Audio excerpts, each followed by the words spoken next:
దేవుని పరిశుద్ధ నామమునకు మహిమ కలుగును గాక. ఆమేన్.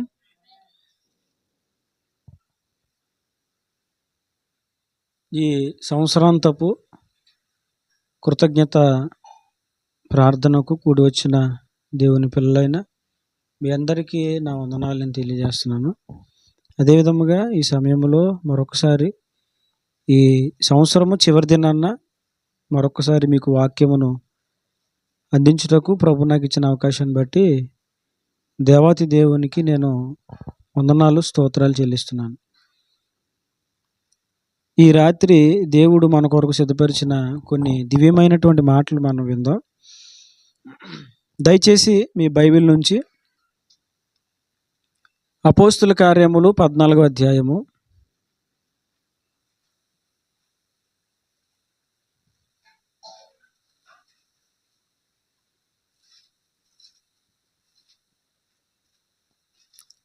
15వ వచనాన్ని ఒకసారి చదవండి. మీరెందుకు ఇలాగ చేయుచున్నారు? మేము కూడా నరులమే. మీరు ఈ వ్యర్థమైన వాటిని విడిచిపెట్టి ఆకాశమును భూమిని సముద్రమును వాటిలో ఉండు సమస్తమును సృజించిన జీవము గల దేవుని వైపు తిరుగవలెనని మీకు సువార్త ప్రకటించుచున్నాము. దేవుడి వాక్యముల ద్వారా మనతో మాట్లాడును గాక. ఆమేన్. ఒక దినాన్న అపోస్తలుడైనటువంటి పౌలు గారు తన పరిచర్యలో కొనసాగిపోతున్నటువంటి తరుణంలో లుస్త్రా అనేటువంటి ప్రాంతంలో అక్కడ పుట్టినప్పటి నుంచి బలహీనమైన పాదములు కలిగిన వాడు, పుట్టినప్పటి నుంచి బలహీనమైన పాదములు కలిగిన వాడు, చిన్నప్పటి నుంచి కూడా నడవలేదు. ఎప్పుడు పుట్టాడు కానీ ఆ కాలుకి బలం లేదు. చిన్నప్పటి నుంచి అలాగే ఉన్నాడు. నడక అనేది తెలీదు. యవన వయసు వచ్చేసింది, పెద్దోడు అయిపోయాడు, కానీ నడక మాత్రం రాలేదు. అలాంటి పరిస్థితిలో ఉన్నటువంటి ఒక వ్యక్తి ఆ లుస్త్రాలో ఉంటే ఈ పౌలు గారు యేసునామమున ఆ వ్యక్తికి స్వస్థత ప్రకటించినప్పుడు పుట్టినప్పటి నుంచి నడవన వ్యక్తి దిగ్గున లేచి అక్కడ గంతులు వేశాడు. తన చీల మండలములు తన అరికాళ్ళు మొత్తము ఆ కండరములు ఎముకలన్నీ కూడా బలం పొందుకొని దిగ్గున లేచి అటు ఇటు పరిగెత్తుతూ తిరుగుతూ వచ్చాడు. ఇది చాలా ఆశ్చర్యకరమైన విషయం. ఎందుకంటే పుట్టినప్పటి నుంచి నడకలేదు, బలహీనమైన పాదాలు, ఇక నడవడం అనేది అసాధ్యం, పెద్దోడైపోయాడు. నడక నేర్చుకుని వయసు ఎప్పుడు? సంవత్సరం నుంచి లేదా 10 నెలల నుంచి ఆ గోడ పట్టుకుని పిల్లలు ఆ 10వ నెలలోనో 11వ నెలలోనో లేదా సంవత్సరంలోనో లేచి నెమ్మదిగా గోడ పట్టుకునో మంచం పట్టుకునో తలుపు పట్టుకొని అమ్మ చేయ నాన్న చేయ పట్టుకుని నడుస్తారు. అలా అలా నడవగా పడి లేచి అప్పటికి నడక వస్తుంది. నడిచినా ఎంత నడకొచ్చినా పిల్లలు ఏదో ఒక టైంలో పడిపోతూ ఉంటారు. ఎందుకంటే అంత పర్ఫెక్ట్గా నడవలేరు. వాళ్ళు పర్ఫెక్ట్గా పరిగెత్తి నడిచే వయసు వచ్చేసరికి 3, 4, 5 సంవత్సరాలు పైన పట్టేస్తుంది. అప్పటి వరకు ఏదో నడుస్తారే తప్ప వాళ్ళు అంత పర్ఫెక్ట్గా నడవలేరు. ఎవరైనా గమనిలో తోసిన నిగ్రహించుకోలేరు, అంత శక్తి వాళ్ళకు ఉండదు. కానీ పుట్టినప్పటి నుంచి అదే పరిస్థితిలో ఉన్నాడు, నడక రాలేదు. కానీ ఇతడు పెద్ద వయసుకు వచ్చేసిన తర్వాత అతని విషయంలో దేవుడు చేసిన కార్యం ఏంటంటే బలహీనమైన పాదములు కలిగిన వ్యక్తి ఇప్పుడు మామూలు మనిషిలాగా, అసలు ప్రాక్టీస్ ఏమి లేదు, ఇంకా నడక అనేది చిన్నప్పటి నుంచి నేర్చుకోవాలి. కానీ ఈయనేంటి పుట్టినప్పటి నుంచి నడకేం లేదు, కానీ ఇప్పుడు లెగ్గనే ఏం చేస్తున్నాడు? ఇది ఎంత విచిత్రం చూడండి, ఆశ్చర్యం. నడక రాదు కానీ ఇప్పుడు లేచి పరిగెట్టేస్తున్నాడు, గంతులేస్తున్నాడు. ఇంత గొప్ప కార్యము చూసేసరికి ఆ లుస్త్రాలో ఉన్నటువంటి చాలామంది విగ్రహారాధన భక్తులు, పూజారులు అందరూ కలిసి అక్కడ దేవుని సువార్తను ప్రకటించడానికి వచ్చినటువంటి ఆ పౌలు బర్నబాల్ని గణపరచాలని పూలదండలు ఇవన్నీ పట్టుకొని వచ్చేసి వాళ్ళకి పూజ చేయడానికి, వాళ్ళని సన్మానించడానికి, వాళ్ళని గొప్ప చేయడానికి బయలుదేరారు. ఆ సమయంలో బర్నబా, పౌలు మాట్లాడిన మాటలు ఏంటంటే, అయ్యలారా, ఎందుకు మీరు ఈ వ్యర్థమైన వాటిని అనుసరిస్తున్నారు? ఆయన అక్కడ మాట్లాడిన మాట ఏంటంటే, ఈ వ్యర్థమైన వాటిని విడిచిపెట్టండి. ఈ వ్యర్థమైన వాటిని విడిచిపెట్టండి. వాళ్ళు భావన ఏంటంటే, అమ్మో దేవతలు మనుషుల రూపంలో వచ్చేసారు, వీళ్ళు ఏదో ఏసునామన్నారు. ఏసు అంటే ఏంటి మనకు తెలియదు. ఏసునామం లేచినాడు అనగానే ఏసునామం అనగా లేచిపోయి నడిచేసాడు. వీళ్ళు ఏదో దేవత ఏదో పని చేసేస్తుంది, అమ్మో దేవత మనుషుల పోలికలో వచ్చేసింది అని చెప్పేసి ఇప్పుడు అసలు కార్యం చేసిన దేవుణ్ణి ప్రక్కన పెట్టేసి ఇప్పుడు పౌలు బర్నబాలను సన్మానించాలని చెప్పి పూలదండలు పట్టుకుని వచ్చేసారు. అప్పుడు వాళ్ళు వస్త్రాలు చింపుకొని భయపడిపోయారు. ఇదేంటిది, మమ్మల్ని సన్మానించాలని మేమెవరమే? మేము మీలాంటి మనుషులమే. ఈ కార్యం చేసింది దేవుడు, సర్వ సృష్టికర్త, ఆకాశమును భూమిని కలగజేసిన దేవుడు. ఆయన చేసాడు ఈ కార్యం, మేము కాదు. కాబట్టి మీరు చేయాల్సింది ఏంటంటే వ్యర్థమైన వాటిని విడిచిపెట్టండి. అక్కడ పౌలు గారు వేటిని వ్యర్థమైనవి అని అన్నాడంటే, ఆయన వారు వీళ్ళకి సన్మానాలు చేయాలనుకున్నారు, అంటే మనుషుల్ని గణపరచాలనుకున్నారు. మనుషులను గణపరచాలని అని అనుకున్నటువంటి విధానాన్ని వ్యర్థమైనది అని అన్నారు. సన్మానించడానికి పూలదండలు తెచ్చారు. దానిని పౌలు అపోస్తులు ఏమన్నారు? వ్యర్థమైనది అని మాట్లాడారు. అంటే ఈ నూతన సంవత్సరానికి ప్రవేశించబోతున్న మనం ఈ రాత్రి కొన్ని వ్యర్థమైన వాటిని మనం వదులుకోవాలి. వ్యర్థమైనవి వదులుకోవాలి. అక్కడ పౌలు గారు అదే అంటారు, వ్యర్థమైన వాటిని విడిచిపెట్టండి. ఇలా చెప్పుకుంటూ పోతే వ్యర్థమైనవి చాలా ఉన్నాయి భూమి మీద. ఇప్పుడు మనుషులు సన్మానించడం, మనుషులను గణపరచడం, మనుషులకి శాలువాలు వేయడం, బొక్కేలు ఇవ్వడం, ఇవన్నీ ఏంటి? పనికిరానివి అని చెప్తుంది బైబిల్. పనికిరానివి, పనికిరాని కార్యకలాపాలు. ఇలాగే సంఘాల్లో పనికిరాని కార్యకలాపాలు పెంచేసి అసలు చెప్పాల్సిన వాక్యం మరుగున పడేశారు. ఇవన్నీ ఏంటి? ఇలా చెప్పుకుంటూ పోతే పనికిరాని కార్యాలు చాలా ఉన్నాయి. నేను గుర్చేసింది ఒకటే, ఇప్పుడు అవన్నీ చెప్పుకుంటూ పోవాలని చాలా టైం అయిపోతుంది. ఇక సంఘాల్లోనేమి, పరిచర్య క్రమాల్లోనేమి, విశ్వాసుల్లోనేమి, సేవకులలోనేమి పనికిరానటువంటి కార్యకలాపాలు ఎక్కువ పెరిగిపోయినాయి. దేవుడు అంటాడు, వ్యర్థమైన వాటిని విడిచిపెట్టండి. ఇప్పుడు నూతన సంవత్సరంలోనికి మనం వెళ్తున్నాం. నూతన సంవత్సరంలోనికి వెళ్తున్నా మనం ఏం చేయాలి? వ్యర్థమైన వాటిని విడిచిపెట్టుకోవాలి. చూడండి, హెబ్రీలు రాసిన పత్రికలో మరొక మాట మీకు జ్ఞాపకం చేస్తాను. హెబ్రీలు రాసిన పత్రిక 12వ అధ్యాయము 2వ వచనం చదవండి. 12:2. ప్రతి భారమును సులువుగా చిక్కులు పెట్టు, పాపమును విడిచిపెట్టి విశ్వాసమునకు కర్తయు దానిని కొనసాగించువాడునైన యేసు వైపు చూచుచు మన ఎదుట ఉంచబడిన పందెములో ఓపికతో పరిగెత్తుదము. ఇక్కడ కూడా చూడండి, భక్తుడు ఏమని మాట్లాడుతూ వచ్చాడంటే, ప్రతి భారమును సులువుగా చిక్కులు పెట్టి పాపమును విడిచిపెట్టి. అక్కడ పౌలు గారు ఏమన్నారు? వ్యర్థమైన వాటిని విడిచిపెట్టి. ఇక్కడ ఏమని భక్తుడు మాట్లాడుతున్నాడు? సులువుగా చిక్కులు పెట్టు పాపమును విడిచిపెట్టి. ఇప్పుడు ఎన్నో సంవత్సరాలు మనమేం దొరికిపోతూ వచ్చినాయి. ఇప్పుడు ఇది 2024వ సంవత్సరం. కొన్ని గంటలు పోతే ఎక్కడికి వెళ్ళిపోతున్నాం? 2025వ సంవత్సరానికి మనం ప్రవేశించేస్తున్నాం. ఇప్పుడు ఈ 2024 దాటేసిన తర్వాత మరలా మన బతుకులో, మన జీవితంలో 2024 వస్తుందా? ఎన్నో సంవత్సరాలు మనల్ని విడిచిపెట్టి వెళ్ళిపోయినాయి. ఎన్నో సంవత్సరాలు మనమేంచి దొర్లుకుంటూ పోయినాయి. పోయిన సంవత్సరము మరలా రాదు. అసలు ఇందులో ఇక సందేహం లేదు. దీని గురించి నువ్వు ఇంకా ఆలోచించక్కర్లేదు. ప్రభా 2023 మళ్ళా వచ్చేయాలి, 2003లో నేను మరి ఎంజాయ్ చేశాను, అది నాకు వచ్చేయాలి. నీకు ఇంకా రాదు, అది అయిపోయింది. 2023 కాదు కదా, స్టార్ట్ అయిన ఆ మొదటి సంవత్సరం కూడా రాదు. గతించిపోయిన సంవత్సరమైనా, గతించిపోయిన రోజైనా, గతించిన వారమైనా, నెల అయినా, అంతెందుకు గతించిన ఒక్క సెకండ్ అయినా మరలా తిరిగి రాదంతే. ఇక అసలు అందులో సందేహం లేదు. ఎన్నో సంవత్సరాలు మన నుంచి దొర్లిపోతూ వచ్చినాయి. ఈ దొర్లిపోతూ వచ్చిన సంవత్సరాలు ఇక మరలా రావు, మనకి కనబడవింకా, కనబడవు. ఎన్నో సంవత్సరాలు దాటిపోయినాయి మన మీద నుంచి. ఇప్పుడు ఇంకొక సంవత్సరంలోనికి మనం వెళ్ళిపోతున్నాం. ఈ సంవత్సరాన్ని కూడా మనం ఏం చేస్తున్నాం? విడిచిపెడుతున్నాం. నేను 2024 నేను వదలను. 2024 నేను వదలను. నువ్వు వదలపోయిందండి, అది నిన్ను వదిలేస్తుంది. 2024 సంవత్సరం నిన్ను వదిలేసేమే ఏం చేస్తుంది? నిన్ను విడిచి ఆ గతించిన సంవత్సరం మరలా రాదండి. గతించిన రోజు మరలా. ఒక భక్తుడు ఒక మంచి పాట పాడారండి.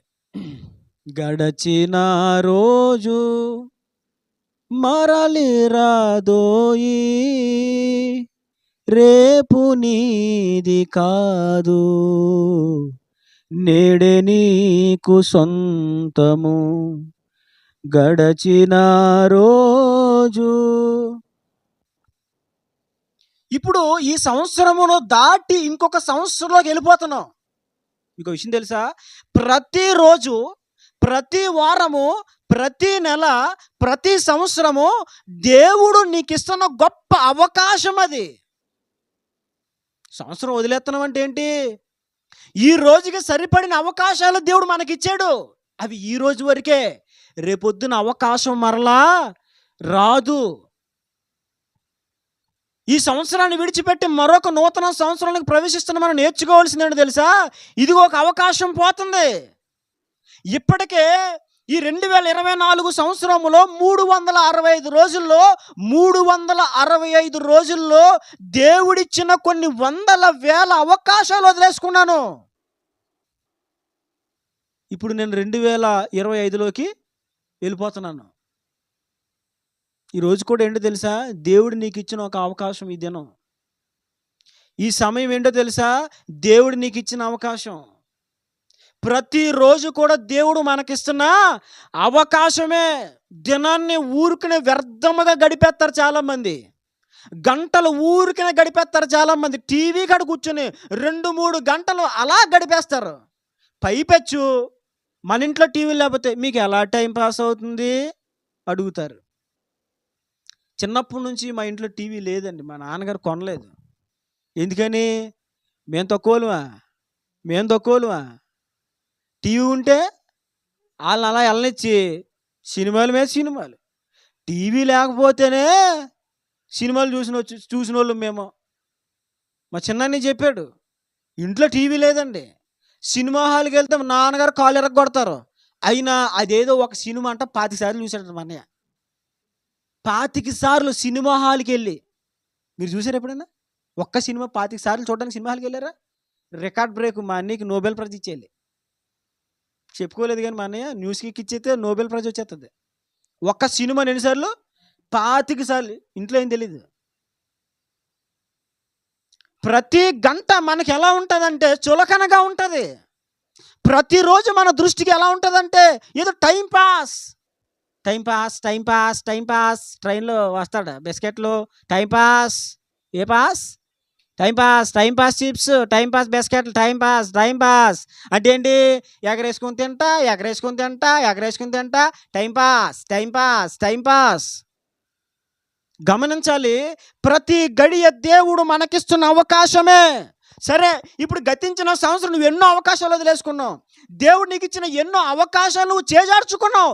కనీసం ఇప్పటికైనా ఆ సోమరితనాన్ని విడిచిపెట్టేసి, ఆ నిర్లక్ష్యమును విడిచిపెట్టేసి, ఆ బద్ధకమును వదిలేసుకొని నూతన సంవత్సరములో దేవుడిస్తున్న ప్రతి అవకాశాన్ని పట్టుకో. దేవునికి మహిమ కలుగును గాక. సరే, అయిపోయింది. దేవుడు ఎంత మంచి దేవుడో తెలుసా?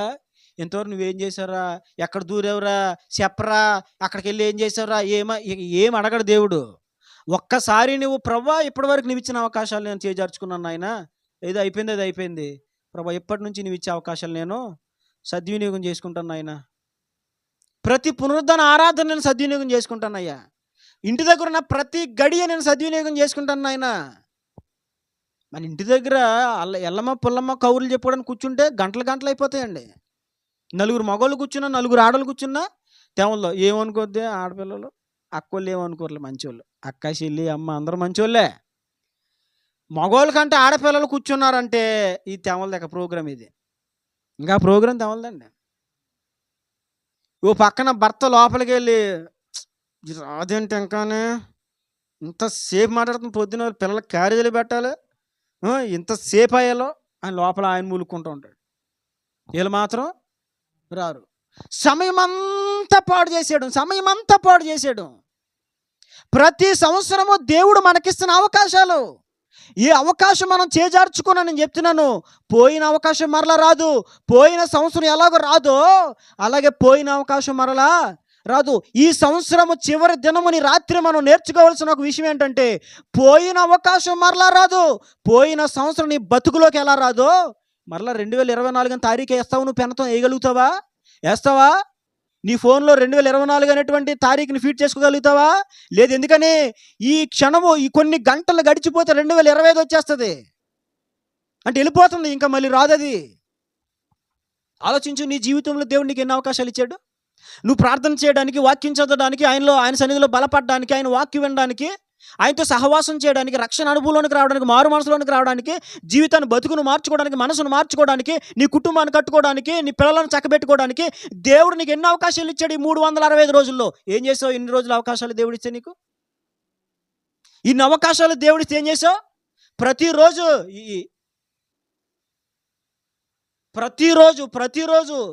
నీ సొంతమా? ప్రతిరోజు దేవుడిస్తున్న అవకాశం అది. ఒక దినం దేవుడు నీకు ఇస్తున్న ఒక అవకాశం, ఒక గడియ దేవుడు నీకు ఇస్తున్న ఒక అవకాశం. ఎన్ని అవకాశాలు దేవుడిచ్చాడు, ఎన్నో అవకాశాలు దాటిపోయినాయి గతించిన సంవత్సరం. ఇక మరలా రాదు. సరేలే, అయిపోయింది, అది అయిపోయింది. ఇప్పుడు నూతన సంవత్సరంలో వస్తున్న ప్రతి అవకాశాన్ని కూడా నువ్వు చేజార్చుకోకుండా కాపాడుకోవాలి.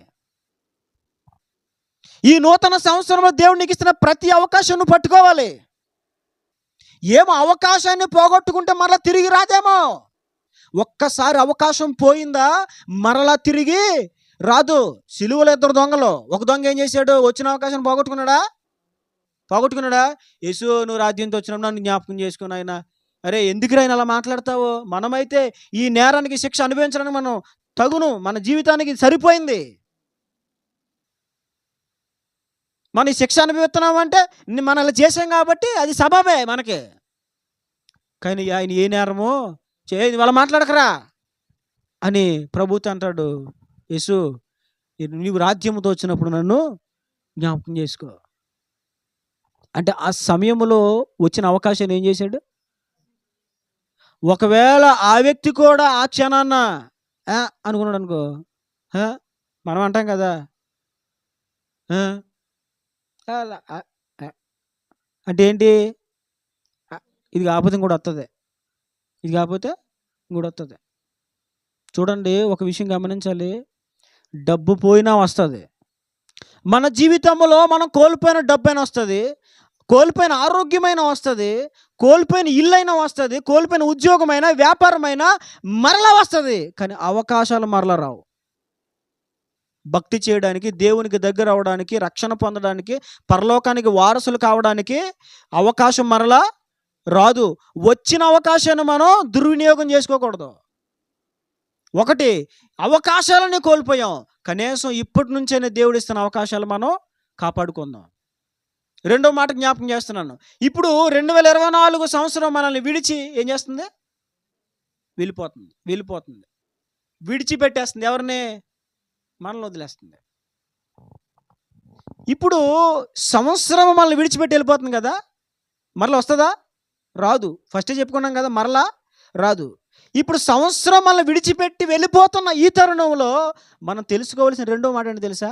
మనం కూడా కొన్ని విడిచిపెట్టాలి. ఇప్పుడు సంవత్సరం ఎలా అయితే మనల్ని విడిచిపెట్టి వెళ్ళిపోతుందో అలాగే మనము కూడా కొన్ని వ్యర్థమైన పనులు, వ్యర్థమైన క్రియలు, వ్యర్థమైన పద్ధతులు, ఇవన్నీ కూడా ఇప్పుడు ఏం చేయాలి? మనం విడిచిపెట్టాలి.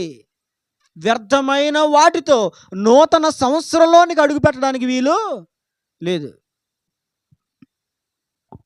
తాగుడు మానకుండా నూతన సంవత్సరంలోకి అడుగు పెడితే ప్రయోజనం ఉందా? రే మావా, హ్యాపీ న్యూ ఇయర్ రా, జల్సా. ఇప్పుడు అందరూ ఇప్పుడే అదే కేటగిరీ. చూడండి, 4 రోడ్ల జంక్షన్లు ఎట్టేస్తారు. ఏంటది? బల్ల మీద కేక్ మీద ఒత్తులు. ఇప్పుడు ఏంటో రమ్మా రారమ్మా, నువ్వు కోయరా నువ్వు కోయరా, నువ్వే చెయ్యి నువ్వే చెయ్యి బాగుంటుంది రా, నువ్వేయి, నువ్వు చేయరా. ఇప్పుడు వీళ్ళందరూ ఏం చేస్తారు అక్కడ? మొదలెడతారు ఇప్పుడు. కానీ గమనించుకోలేకపోతున్నాడు. ఏమని? సంవత్సరం వెళ్ళిపోయి నూతన సంవత్సరం వస్తుంది, నా బతుకు మాత్రం మారతలే. సంవత్సరం నిన్ను విడిచిపెట్టినట్లుగా నీవు కూడా కొన్ని దేవునికి వ్యతిరేకమైన క్రియలు, వ్యతిరేకమైన కార్యములు, వ్యతిరేకమైన ప్రవర్తన నువ్వేం చేయాలి? విడిచిపెట్టుకోవాలి. ఈ రాత్రి వదిలేసుకోవాలి. నువ్వు ఈ రాత్రి వదిలేసుకోవాలి. 2024 ఎలా అయితే కనబడదో, నీ యొక్క అవిధేయతలు మరలా 2025లో కనబడకూడదు. సంవత్సరాన్ని చూసి బుద్ధి తెచ్చుకోవాలండి. దేవుడు మన కొరకు నిర్ణయించిన గంటలు, గడియలను, దినములను, వారములను, సంవత్సరములను మనము చూస్తూ బుద్ధి తెచ్చుకోవాలి. దేవుడు నియమించిన దినమే మరలా రాదు కదా, అది విడిచిపెట్టేస్తుంది కదా. మరి నీవు ఏం విడిచిపెడుతున్నావు? సంవత్సరాలు దాటేస్తున్నాయి, సంవత్సరాలు విడిచిపెట్టి వెళ్ళిపోతున్నాయి, కానీ నీలో ఉన్న పాపము నేటికి నువ్వు విడిచిపెట్టలేకపోతున్నావు. ఈ రాత్రి ఒక తీర్మానం చేసుకుంటారా మీరు? ప్రభువా, ఇక ఇప్పటి నుంచి నేను ఇది విడిచిపెట్టేస్తాను. ఇప్పటి నుంచి నేను ఈ సినిమా మానేసుకుంటాను. ఇప్పటి నుంచి నేను ఈ సీరియల్ మానేసుకుంటాను. ఇప్పటి నుంచి నేను ఈ పాపమును వదిలేసుకుంటాను. ఈ వ్యర్థమైనది నేను వదిలేసుకుంటాను. వినాలి. అటు ఇటు చూడొద్దమ్మా. ఇక గొంతించుకుని అడుగుతా ఉంటే మీరు అటు ఇటు చూస్తే ఎలా అవుతుంది? ఏం చెప్పాను? ఇది అవకాశం అండి, విడిచిపెట్టుకోవడానికి దేవుడు ఇస్తున్న అవకాశం. ఒక సంవత్సరము మనకు నేర్పిస్తున్న ఒక బోధ, ఒక సంవత్సరం మనకి బుద్ధి చెప్తుంది. గతించిపోతున్న సంవత్సరానికి మాట రాదు, దానికి మాట రాదు, కానీ దొర్లికి వెళ్ళిపోతుంది. అది మరలా రాదు, నువ్వు రమ్మంటే రాదు అది. ఇప్పుడు కూడా నువ్వేం చేయాలి తెలుసా? కొన్ని దేవునికి వ్యతిరేకమైన కార్యాలు విడిచిపెట్టుకోవాలి. విడిచిపెట్టుకొని అప్పుడు నూతన సంవత్సరంలోనికి అడుగుపెట్టి అప్పుడు చెప్పు ఏమని? Happy new year. నేను చెప్తున్న ఒక దైవ సేవకునికి ఒక మాట, నువ్వు ఈ దినం, ఈ రాత్రి కొన్ని దేవునికి వ్యతిరేకమైన కార్యాలు విడిచిపెట్టుకున్నాకే ఎదుటి వారికి హ్యాపీ న్యూ ఇయర్ చెప్పు. లేకపోతే చెప్పకో, మానేయి. మనుషులు మభ్య పెట్టడానికి హ్యాపీ న్యూ ఇయర్లు చెప్పుకోవడం, మనుషుల్ని ఉల్లాసపరచడానిక నూతన సంవత్సర శుభాకాంక్షలు చెప్పుకోవడం. ఏమొదిలే నువ్వు పాత సంవత్సరంలో ఒక సంవత్సరం నిన్ను విడిచి వెళ్ళిపోయి ఆ సంవత్సరం నీకు గుణపాఠం చెప్తుంది. వదిలేసి వెళ్ళిపోయిన మరలా రాను నేను. ఏం వదులుతున్నావు నువ్వు ఇప్పుడు? ఈ రాత్రి ఏం వదులుతున్నావు దేవుని సన్నిధిలో? ఏం విడిచిపెట్టి నూతన సంవత్సరంలోకి అడుగు పెట్టాలనుకుంటున్నావు? హృదయంలో ఏ నిశ్చయితకు వచ్చావు? పౌలు గారు మాట్లాడారు, వ్యర్థమైన వాటి మీద దృష్టి పెట్టకండి అయ్యా, వ్యర్థమైన విడిచిపెట్టండి. సులువుగా చిక్కులు పెట్టి ప్రతి విధమైన పాపమును మనము విడిచిపెట్టి విశ్వాసమునకు కర్తయు దాన్ని కొనసాగించువాడని యేసు వైపు చూచుచు మన ఎదుట ఉంచబడిన పందెములు ఓపికతో ఏం విడిచిపెట్టాలి? ఏం విడిచిపెట్టాలండి? ఏం విడిచిపెట్టాలి? వ్యర్థమైనవి విడిచిపెట్టాలి. వ్యర్థమైన వాటిని విడిచిపెట్టడం అంటే మనలో వ్యర్థత ఉందా లేదో తెలుస్తుందా? చూడండి, బైబిల్ ఒక వాక్యాన్ని మీకు చూపిస్తాను రండి. 1 యోహాను రాసిన పత్రిక, 1 యోహాను పత్రిక 3వ అధ్యాయము 20వ వచనం చదవండి. దేవుడు మన హృదయము కంటే అధికుడై సమస్తమును ఎరిగి ఉన్నాడు గనుక మన హృదయము ఏ ఏ విషయములలో మన యందు, చూడండి చాలా జాగ్రత్తగా వినండి, ఏ ఏ విషయములో మన దోషారోపణ చేయునో ఆయా విషయములలో ఆయన ఎదుట మన హృదయములను సమ్మతిపరచుకొందము. చూడండి, దేవుడు మాట్లాడుతున్న మాట ఏంటి తెలుసా? ఏంటి వ్యర్థత వదులుకోవాలి అంటే ఆ వ్యర్థత ఏంటో కూడా నీకు తెలుస్తుంది. దేవుడు మన హృదయముల కంటే అధికుడు, సమస్తమును ఎరిగి ఉన్నాడు గనుక మన హృదయము ఏ ఏ విషయములలో మన యందు దోషారోపణ చేస్తుందో, ఈ రాత్రి మనం ఏం విడిచిపెట్టుకోవాలో తెలుసా? మన హృదయం మనల్ని ఏ ఏ విషయాల్లో దోషారోపణ చేస్తుంది. అర్థమవుతుంది కదండి నేను చెప్పిన మాట? మన హృదయము మనల్ని ఏ ఏ విషయాల్లో దోషారోపణ చేస్తుందో. ఈ సంవత్సరములో ఎన్నిసార్లు నీ హృదయము నిన్ను దోషారోపణ చేసింది? తప్పు చేస్తున్నావు, ఇది చేయకు మానేయ్, ఇది చేయకు వదిలేసేయ్, ఇది ఇంకొద్దు, నీకు సంబంధించింది కాదు, దీనివల్ల నీకు ఉపయోగం లేదు, వదిలేసుకో, వేస్ట్, ఇది వేస్ట్ వేస్ట్ వేస్ట్, నువ్వు పొరపాటు చేస్తున్నావు, దేవునికి వ్యతిరేకమైనది చేస్తున్నావు, దేవుడు ఇష్టపడ్డు, దేవుని దుఃఖపెట్టేది చేస్తున్నావు అని ఏ ఏ విషయాల్లో నీ హృదయం నిన్ను దోషారోపణ చేస్తుందో. ఎవరి హృదయం వారిని దోషారోపణ చేస్తా సుమా. కొంతమంది మాకేం తెలియదుగా, పైకి ఏమంటారు, తప్పండి, మాకు తెలియదండి. తప్పు చేస్తున్నప్పుడు నీ హృదయం నిన్ను హెచ్చరించలేదా? తప్పు చేస్తున్నప్పుడు నీ మనసు నిన్ను దోషారోపణ చేయలేదా? నువ్వు చేసేది అర్థవంతమైనది కాదు, వ్యర్థమైనది అని నీ హృదయం నీకు చెప్పలేదా? చెప్తుంది లేదండి. మన హృదయం ఏ ఏ విషయాల్లో మన మీద దోషారోపణ చేస్తుందో. హృదయం మనసాక్షిని పెట్టాడు దేవుడు. మనసాక్షి, ఎవరి మనసాక్షి వారికి చెప్తుంది నువ్వు తప్పు చేస్తున్నావో లేదనేది. ఎవరి మనసాక్షి వారిని గద్దిస్తుంది ఖచ్చితంగా. పైకి నలుగురు జనాల్ని మభ్య పెట్టేచ్చు, మనం పైకి మంచిగా ఉన్నట్టు నటించేయచ్చు, పైకి నేనేదో మంచోడు అన్నట్టుగా మనం ఒక మేకప్ వేసేయచ్చు. మన హృదయం మనకు తెలీదా? మన హృదయం ఏ ఏ విషయాల్లో దోషారోపణ చేస్తున్నామని తెలీదా? ఆలోచించండి. మీ హృదయాలు ఏ ఏ విషయాల్లో ఎన్నిసార్లు ఈ సంవత్సరం దోషారోపణ చేసింది? ఇది వద్దు, ఇది కాందిది, ఇది దేవుని దుఃఖపెట్టే పని, ఇది మనకు సంబంధించింది కాదు, నువ్వు కలిగి ఉండాల్సిన ప్రవర్తన ఇది కాదు, నువ్వు నీ మాట తీరు ఇలా ఉండకూడదు. అవునా కదా? మన హృదయము ప్రతి విషయములో, మీకు విషయం చెప్పనా, మన హృదయము మనలను ప్రతి విషయంలో పాయింట్అవుట్ చేస్తుంది. కానీ మనం ఏం చేస్తుంది తెలుసా?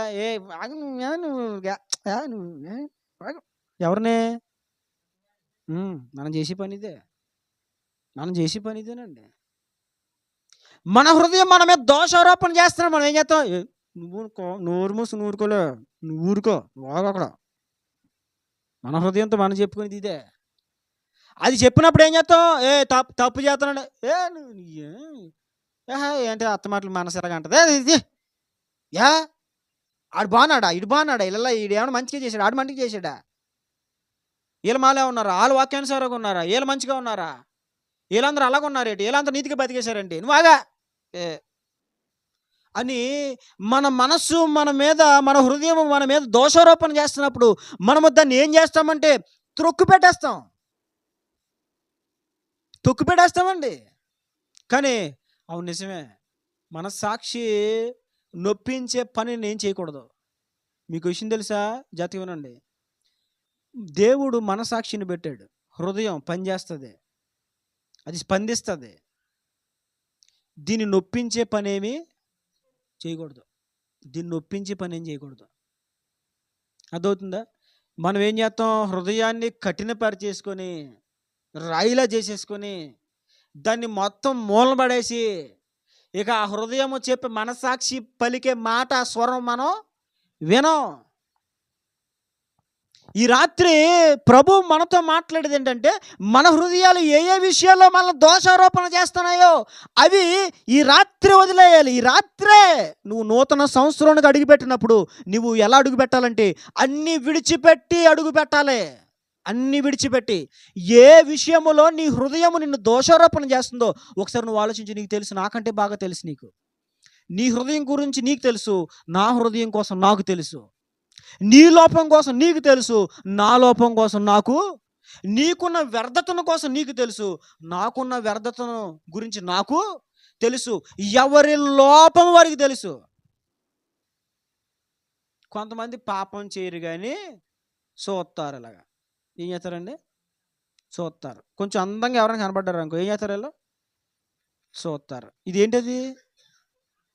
వ్యర్థత. ఏంటది? వ్యర్థత. కొంతమంది ఊరికనే ప్రతిరోజు టైము ఊరికనే అలా పడుకొని ఫోన్ నొక్కుండా గడిపేస్తారు. అదేంటిది? అలా మంచం ఎక్కి బోర్లంగా పడుకొని మూతి మీద పోనెట్టుకొని ఆ కునికి కునికి మూతి మీద వేసుకుని మూతి వాసిపోయి ఆ కర్మ విడిచిపెట్టేసుకుని చక్కగా ఆ టైంలో మోకరించి ప్రార్థన చేస్తే ఓ పాస్టర్ గారు చెప్పారు. వాళ్ళ సంఘ విశ్వాసం ఎవరు వచ్చారంట. తమ్ముడు ఏంటి తమ్ముడా మూతల వాసిపోయిందంటే నిద్ర ఫోన్ నొక్కుంటా ఏం చేశాడంట, ఫోన్ నొక్కుండా పడుకున్నాడంట. అదేమో మూతి మీద పడిందంట, మూతి వాసిపోయిందంట. నిద్రలోకి వెళ్ళిపోయాడు, ఫోన్ నొక్కుండా నిద్రలో పోయాడు. అదేమైంది నాకు తెలిసి మామూలుగా ఈ రేంజ్లో ఇలా నొక్కొని ఉంటే పాపం ఏమయ్యేది కాదు. నాకు తెలిసి అయ్యగారు ఇలా ఎత్తేస్తుంటాడు మొత్తం. మరి ఎంతసేపు చేతులు అలా నిలబెట్టాడు కానీ ఆయనకి నిజంగా అభినందనలు తెలియజేయాలి మనం. చేతులు ఎంతసేపు మరి ఎలా నిలబెట్టాడు మనకు తెలియదు. నిలబెట్టి నిలబెట్టి నిలబెట్టి ఏమైంది, ఇలా వదిలేసరికి అంతే అయిపోయింది. మూతి ఏమైపోయింది, వాసిపోయింది. ఇలా అంటే నేను కొన్ని చెప్తున్నాను. ఇలా మనలో చాలా వ్యర్థత పనిచేస్తుంది. ఊరకనే కొంచెం నలుగురు కనబడితే ఎచ్చొచ్చేసి 4 మాటలు ఎక్కువ మాట్లాడేస్తూ ఉంటాం. ఏంటండి 4 మాటలు ఎక్కువ. కొంతమంది అయితే ఆ 4 మాటలు లేని మాట కూడా కలిపేస్తారు. ఎప్పుడు 4 మాటలు లేని మాట కూడా కలిపేసి మాట్లాడతారు. ప్రతి గడియ చాలా విలువైనది. ప్రతి గడియ అది దేవుడు మనకిస్తున్న అవకాశం. ఒకవేళ నువ్వు వాటిని జాగ్రత్తగా వినియోగపరుచుకోకపోతే ప్రభు అంటారు అది వ్యర్థత. ఈ వ్యర్థమైన ఈ లక్షణాన్ని, సమయాన్ని వ్యర్థపరిచి ఈ గుణాన్ని, సమయాన్ని పాడు చేసుకునే గుణాన్ని, దీని అంతటిని కూడా ఏం చేయాలి, విడిచిపెట్టాలి. మనలో ఏ వ్యర్థత అయితే పనిచేస్తుందో దాన్ని ఇప్పుడు పూర్తిగా విడిచిపెట్టేసి ఈ రాత్రే దేవుని సన్నిధిలో వాటిని ఒప్పుకొని వాటిపై జయము నిమిత్తమై దేవుని సన్నిధిలో సహాయం వేడుకొని, ఇదే తరుణంలో ఒక మాటని మీకు జ్ఞాపకం చేస్తాను. కొన్ని వ్యర్థతలు మనం వదలలేం. ఏం చేయాలి, వదలలేం. వదలలేనప్పుడు నువ్వేం చేయాలి, నువ్వు మొట్టుగా వేసేసుకొని, నువ్వు గుద్దేసుకొని, నువ్వు తొడపేసి మెట్టేసుకొని గుద్దు, నన్ను గుద్దుదా. కొంతమంది అమ్మ నన్ను గుద్దు సార్, నువ్వు నన్ను గుద్దు. ఏం చేయాలంటే అలా ఆవిడ గుద్దాలంట. ఇప్పుడు ఈయన బుద్ధి రావాలంటే నువ్వు గుద్దు, నాకు జ్ఞానం లేదు, కొట్టు కొట్టు గట్టి, అలా కొట్టు గట్టిగా, ఇదిగో కొట్టు. ఇలాగా సొంత ప్రయత్నాలు చేస్తే మనం వదలలేం ఆ వ్యర్థతను. మరి ఎలా ఆ వ్యర్థత మనలో నుంచి పోతుందో తెలుసా? ఒకటి, పోవాలి అనేటువంటి ఒక పట్టుదల నీకు ఉన్నప్పుడు ఖచ్చితంగా నువ్వు కొనసాగించగలుగుతావు. ఒకవేళ నువ్వు ఎన్నిసార్లు పట్టుబట్టి నీ వల్ల కావట్లేదు అనుకో, నువ్వు చేయాల్సింది ఏంటి తెలుసా? ప్రభువా ఈ రాత్రి వాటిపై నాకు జయమును దయచే. వెళ్ళిపోతున్న 24 సంవత్సరం ఎలా తిరిగి రాదో, నేను ఈ రాత్రి విడిచిపెడుతున్న ఈ వ్యర్థత మరలా నా బతుకులో తిరిగి రాకూడదు. మనం నేర్చుకోవాల్సిన పాఠం ఇది. రాత్రి ఒక శ్రేష్టమైన పాఠం ఇదే. బతుకులో నీకు 24 సంవత్సరాలు ఎలా 2024 సంవత్సరము ఎలా కనబడదో, నీ విడిచిపెట్టినటువంటి ఆ వ్యర్థత మరలా బతుకులో ఎప్పుడు కనబడకూడదు. ఒకవేళ 2023 31వ తారీఖు రాత్రి కొన్ని వ్యర్థతల విషయమే నువ్వు నిబంధన చేసుకుని తప్పిపోయావేమో. అయితే ఈ 2024 31వ రాత్రి దేవుడు ఇంకొక అవకాశాన్ని ఇచ్చాడు. దేనికి? సంబరం సంబరం సంబరం. దానికోసమా దేవుడు అవకాశం ఇచ్చింది? దేనికండి అవకాశం? అప్పుడు నువ్వు చేసుకున్న తీర్మానాలు, నిర్ణయాలు ఒకవేళ నువ్వు వాటిని పోషించలేకపోయావేమో. అయితే దేవుడు నీకు ఇప్పుడు ఇస్తున్న అవకాశం ఏంటో తెలుసా? చాలా బలమైన అవకాశం దేవుడు నీకు ఇస్తున్నాడు. ఇది వ్యర్థతను విడిచిపెట్టుకోవడానికి దేవుడు ఒక బలమైన అవకాశం ఈ రాత్రి నీకు ఇక్కడ నిలబడిన నాకు ఇస్తున్నాడు. ఉపయోగించుకుంటారా? ఏమండి, ఆఫర్ ఎవరికి కావాలి? ఎవరు మాట్లాడతలేదండి. ఎవరికి వద్దా? దేవుడిస్తున్న ఈ రాత్రి అవకాశాన్ని మనం వదులుకోవద్దు. ఒక్కసారి ఆలోచించండి. 2024 మరలా మన కంటికి కనబడదు కదా, మరలా 2024తో మనం సంతకం చేయం కదా, 2024 తారీఖు మన ఫోన్లో సేవ్ చేసుకోం కదా. మరి నువ్వు విడిచిపెట్టినవి మరలా పదే పదే నువ్వు మళ్ళీ అదే పద్ధతిని అనుసరిస్తే మరి ఏంటది? ఏమనాలి దాన్ని? సంవత్సరాన్ని వదులుతున్న, మనల్ని విడిచిపెడుతున్న సంవత్సరాన్ని చూచి జ్ఞానం తెచ్చుకొని ఇప్పుడు ఏం చేయాలి తెలుసా? విడిచిపెట్టాలి. ఒకవేళ ఎప్పటి వరకు నీకు జయం లేదేమో, 2023 31 రాత్రి చేసుకున్న తీర్మానాలు ఎగిరిపోయినాయేమో.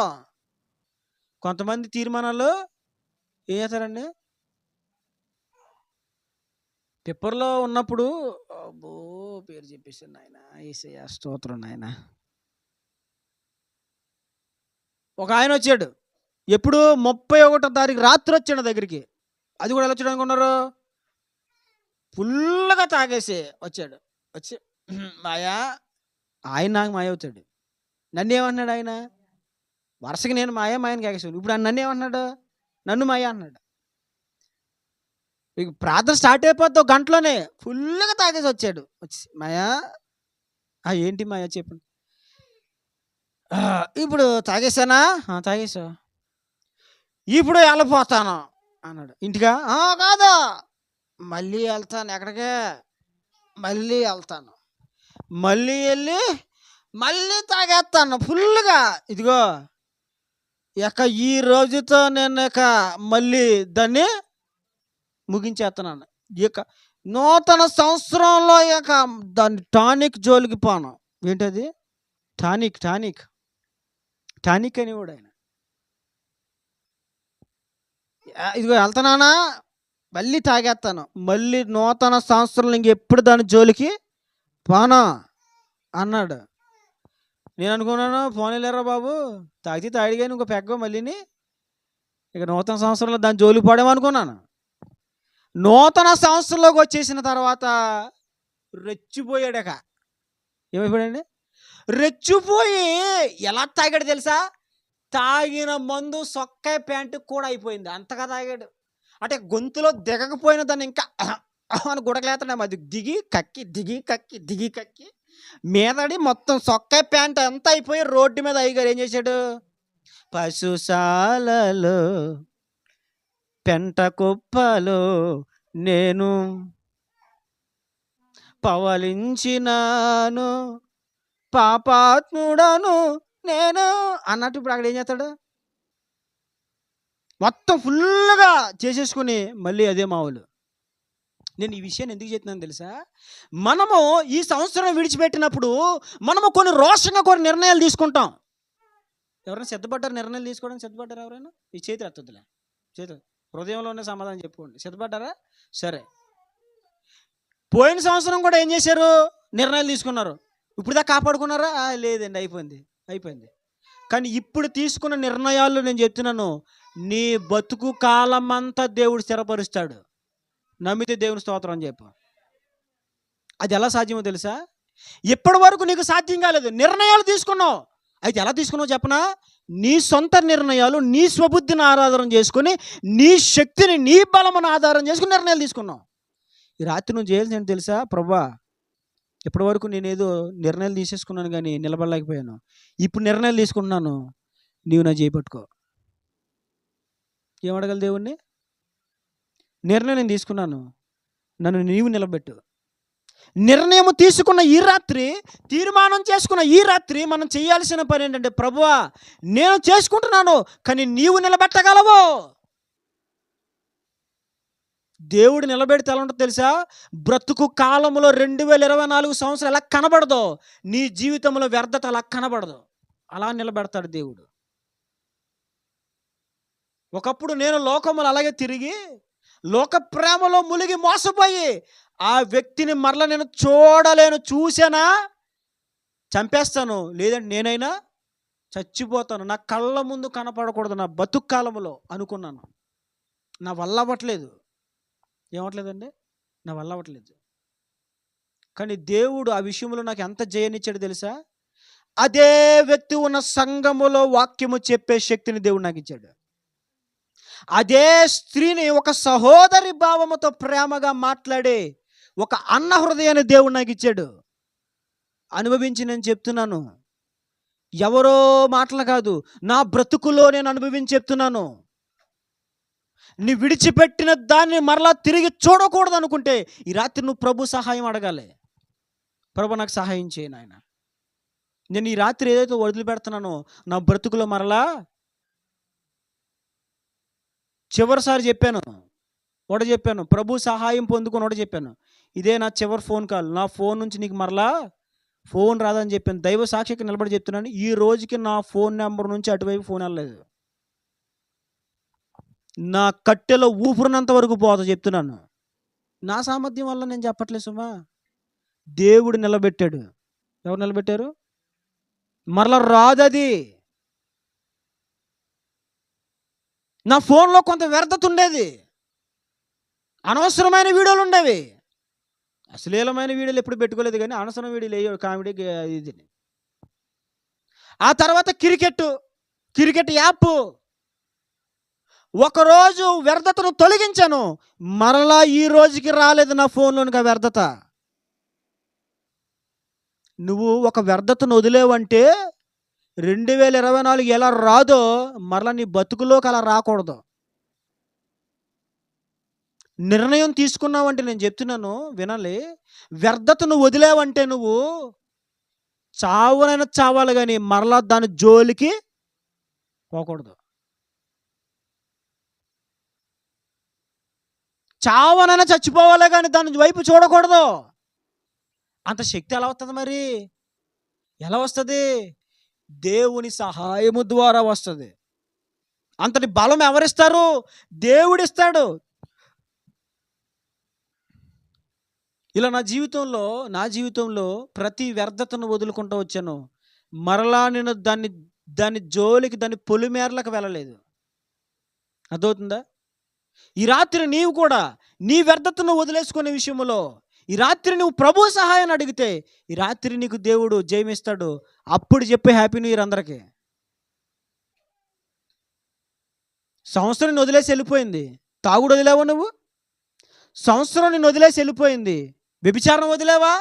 సంవత్సరం వదిలేసి వెళ్ళిపోయింది. నిన్ను అబద్ధాలు వదిలేవా? సంవత్సరం నిన్ను వదిలేసి వెళ్ళిపోయింది. మోసాలు వదిలేవా? సంవత్సరాలు నిన్ను వదిలేసి వెళ్ళిపోవాలి, కానీ నీవు మాత్రం వ్యర్థతను వదలవంటే వదలవు. ఈరోజున చాలామంది అలాగే ఉన్నారు. కానీ రాత్రి ప్రభు సహాయం అడుగు. ఏ వ్యర్థత నీలో పనిచేస్తుందో నీకు తెలుసు. అది ఎవరో వ్యర్థత వాళ్ళకి తెలుసు. ఏ వ్యర్థత నీలో ఉందో, ఏ లోపము నీలో ఉందో నీకు బాగా తెలుసు. నా లోపం నాకు బాగా తెలుసు.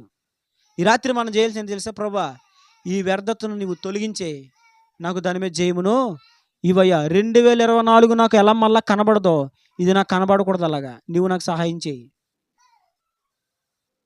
నాకు జయమునిచ్చిన దేవుడు నీకు కూడా జయమిస్తాడు. 2017లో జయమిచ్చిన దేవుడు నీకు కూడా ఈ 2024లో జయమిచ్చి 2025లోకి దేవుడిని ప్రవేశపెడతాడు. వచ్చిన అవకాశం మరలా రాదు. వెళ్ళిపోయిన సంవత్సరం మరలా రాదు. వచ్చిన అవకాశాన్ని పోగొట్టుకోవద్దు.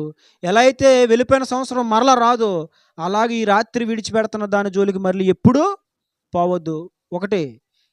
ఒకవేళ మనం పోతే బైబిల్ అంటది, కక్కిన దానికి కుక్క మరలా వెనుదిరిగినట్లుగా, కడగబడిన పంది మరలా బురదలో దొరికినట్లుగా అని రాయబడింది బైబిల్లో. ఆ జంతువుల్ని దేవుడు పుట్టించాడు ఎందుకు? మనకు బుద్ధి చెప్పడం కోసమే. కుక్క పందిని ఎందుకు పుట్టించాడని దేవుడు? నీకు గుణపాఠం నేర్పడానికి. ఎంత శుభ్రంగా ఉన్న పంది అయినా, ఏ జాతి పంది అది? చెప్పండి. ఏ జాతి పంది? పందుల్లో జాతులు ఉంటాయండి. మంచి జాతి పందికి శుభ్రంగా స్నానం చేయించేసి, దానికి కాలికి 2 బంగారపు కడియాలు వేసేసి, దాన్ని నీట్గా గొలిసేసి కట్టేసి, కొంచెం పౌడర్ రాసేసి, సెంటు కొట్టేసి, ఏంటి ఆ ఇంట్లో కట్టేసి 2వ రోజు నదులు ఏం చేస్తుంది? వెళ్ళిపోయి అనుకుంటుంది. ఎక్కడా? దాని చూతి ఏమనిపిస్తుంది మనకి? అందుకే నేను పంది అన్నారా బాబు, అందుకే నువ్వు పందివయ్యావు. పందికి కట్టక సరిపోయావు. సరిపోతుంది మరి అది అలాగా. అదవుతుందా? మనం విడిచిపెట్టిన దానికి పోయామనుకో, ఇక మనం కూడా అలా అయినట్టే. బైబిల్ చెప్తుంది, నేను చెప్పట్లేదు. కనుక ఈ ఇప్పటి వరకు దేవుడిచ్చిన అవకాశాలు కోల్పోయాం. ఇప్పుడు దేవుడిచ్చిన అవకాశాలు మనం పోగొట్టుకోవద్దు. రెండవది, ఇదిగో ఏ వ్యర్థత అయితే ఉందో ఈ రాత్రి మనం దాన్ని 2024 మనల్ని వదిలేస్తున్నట్లుగా మనం కూడా దాన్ని ఏం చేద్దాం? వదిలేసుకుందాం. పూర్తిగా వదిలేద్దాం. పూర్తిగా మనం వాటిని విడిచిపెట్టేసి ఇప్పుడు మనం ఏం చేయాలి తెలుసా? నూతన మనసు, నూతన హృదయము, నూతన బుద్ధి మనము తెచ్చుకుందాం. ఏం తెచ్చుకోవాలండి? నూతన హృదయము, నూతన బుద్ధి తెచ్చుకోవాలి. చూడండి, మనము వ్యర్థతను విడిచిపెట్టుటలోనే ఆశీర్వాదం ఉంటుంది. వ్యర్థతను విడిచిపెట్టుటలోనే ఆశీర్వాదం ఉంటుంది. కొన్ని మాటలు చెప్పిన ముగించేస్తాను. మనం అందరం ప్రార్థన చేద్దాం. అందరూ ప్రార్థన చేయాలి రాత్రి. అందరూ ప్రార్థన చేయాలి. ఒక్కొక్కరు తర్వాత ఒకరి తర్వాత ఒకరు ప్రార్థన చేయాలి. అందరూ ఈ రాత్రి 12 వరకు అందరూ ప్రార్థన చేయాలి. ముగించేస్తాను. ఏం చెప్తున్నాను నేను చెప్పండి.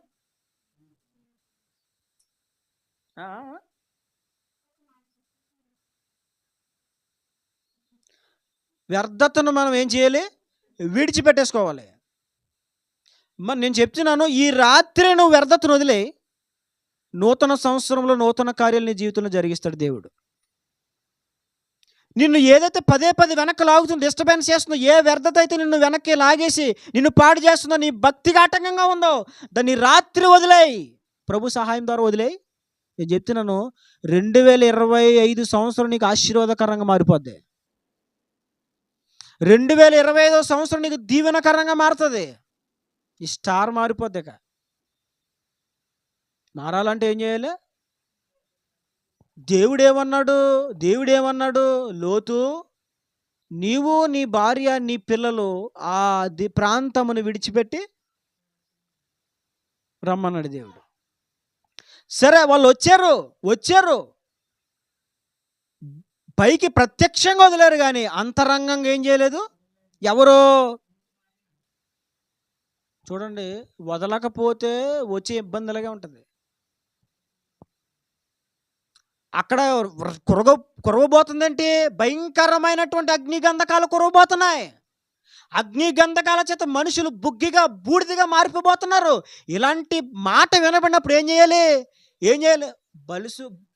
బతుకుంటే ఏదంటారు? ఏ ఆకది? బలిశాఖ అంటే ఏంటండి? బతుకుంటే అది తినొచ్చు అని ఏం చేయాలి? ఇలాంటి పరిస్థితుల్లో పరిగెత్తాలి, వెనక్కి చూడకుండా వెళ్ళిపోవాలి. కానీ ఈమె వదలదు. ఈమె అంత అఘాయిత్యం జరుగుతుంది అక్కడ భయంకరమైన అగ్నిగంధకాలు కురుతున్నాయా? ఇంకా కురుతూ ఉంటే ఈవిడేం చూస్తుంది? అమ్మో బంగారం, అమ్మో బీరులో డబ్బు, అమ్మో పసులు, అమ్మో బట్టలు, అమ్మో చీరలు. కొంతమందికి ఎన్ని చీరలు కొనుక్కున్నా తృప్తి ఉండదు, పరగడుపే. ఈ రాత్రి అది కూడా వదిలేదు. ఆడపిల్లలు, తల్లులు అయిన వారు, అక్కలైన వారు, ఆ చెల్లెళ్ళు అయిన వారు, పిల్లలైన వారు ఏం చేయాలి? చీరలు బీరువా నిండా చీరలు. మళ్ళీ కొట్టుకెళ్ళి చీర చాలా బాగుందండి, ఏమంటే మీరు చాలా మంచివారండి, కూడా నాకు తెలిసి మీరు కొంటారు, నాకు తెలిసి మీరు కొంటారు. ఇప్పుడు ఏం చేయాలి? రాత్రి అది వదిలేయాలి. దాన్ని ఏంటది? వ్యర్థత. నీకు ఉన్నాయి కదా, ఉండు కూడా కొనేసుకోవాలి, ఉండు కూడా మరలా దాన్ని పొందేసుకోవాలి. ఇంత భయంకరమైన పరిస్థితి జరుగుతూ ఉంటే ప్రాణాలు చేతిలో పట్టుకొని, గుప్పిట్లో పట్టుకొని పరిగెత్తాలి. ఇవేం చేస్తుంది? ఏమంటే చూడండి, విడిచిపెట్టలేదు. హృదయంలో ఆమె మాత్రం ఆ ఆశలు, ఆ యొక్క సొదొమ గుమరలో ఉన్న ఆశలు, వాటి మీద ఉన్న మమకారాలు, వెండి బంగారం మీద ఉన్నటువంటి ఆ ఇష్టము, అదంతా ఏం చేయలేదు. ఈమె వదలలేదు. ఏమైనా ఆశీర్వాదాన్ని పొందుకుందా? నేటికి ఉప్పు స్తంభంలాగా. ఈ రాత్రి నూతన సంవత్సరంలోకి అడుగు పెడుతున్న మనం కొంతమంది భక్తుల జీవితాలు మనం జ్ఞాపకం చేసుకోవాలి. వాళ్ళు విడిచిపెట్టేసి ఉంటే, లోతు భార్య విడిచిపెట్టుంటే ఆశీర్వాదకరంగా ఉండేది. కానీ ఏం చేయలేదు ఆమె? విడిచిపెట్టుకోవాలి. నేటికి ఉప్పు స్తంభముగా మారి అలా ఉంది. నేటికి సాక్షార్థమై ఉంది అక్కడ. ఎంత శాపం అది! ఈ శాపం ఎలా వచ్చింది? విడిచిపెట్టుకోలేదు. ఇంతవరకు మన జీవితంలో దరిద్రత ఏలుబడి చేయడానికి గల కారణం ఒకవేళ మనం ఏదైనా ఇంకా విడిచిపెట్టుకోలేదేమో. ఇంతవరకు మన ఆత్మీయ జీవితంలో ఎంత ప్రయత్నాలు చేసినా ఎదగలేకపోతున్నామంటే మనం ఇంకా ఏదో విడిచిపెట్టుకోలేదేమో. ఈ రాత్రి మనం ఏం చేయాలి? దాన్ని విడిచిపెట్టుకోవాలి. ఎందుకు వ్యర్థమైన వాటిని అనుసరిస్తున్నారు? వ్యర్థమైన వాటిని విడిచిపెట్టండి. పౌలు గారు చెప్పిన మాట అదే. హెబ్రీయులకు రాసిన పత్రికలో దేవుడు మాట్లాడిన మాట అదే. సులువుగా చిక్కులు పెట్టి ప్రతి పాపమును విడిచిపెట్టి.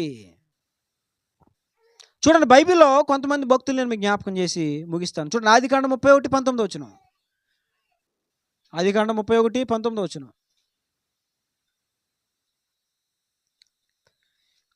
ఆదికాండము 31:19.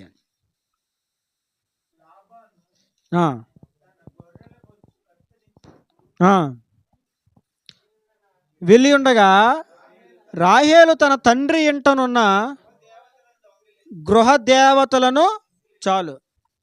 తండ్రి గొర్రెల బొచ్చు కత్తిరించడానికి వెళ్తే కూతురైనటువంటి రాహేలు ఏం చేసిందంటే తండ్రి ఇంట్లోకి వెళ్ళిపోయి తండ్రి గృహ దేవతలను దొంగిలించింది. అర్థమైందండి? రాహేలు ఎవరు? లాబానికి యాకోబుకి భార్య అవుతుంది ఈమె. ఇప్పుడు యాకోబు భార్య అని రాహేలు ఏం చేసింది?